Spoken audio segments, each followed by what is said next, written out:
Comme avec l'outil déplacer, il est possible de réaliser des copies. Donc je vous rappelle qu'il faut d'abord sélectionner les entités à copier, ensuite on prend l'outil pivoter, et j'appuie sur CTRL.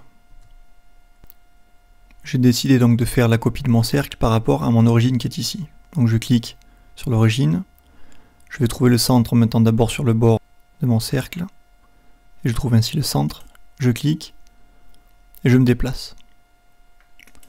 Je peux choisir maintenant un angle avec précision, donc 45 degrés par exemple, j'appuie sur Entrée. Ceci est valable pour les autres formes. Je prends par exemple le parallélépipède qui est ici, je le sélectionne dans son ensemble, l'outil pivoter, CTRL, je vais pivoter cette fois sur lui-même, donc suivant l'axe vert, donc dans ce sens-là.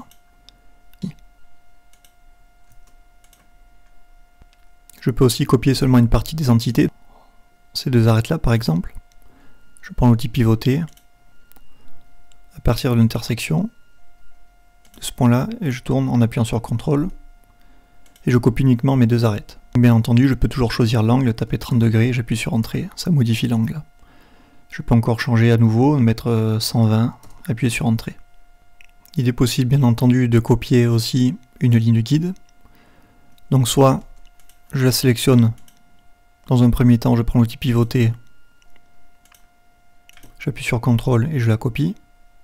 Là aussi je peux choisir l'angle, 45 degrés. J'annule ma copie de ligne guide.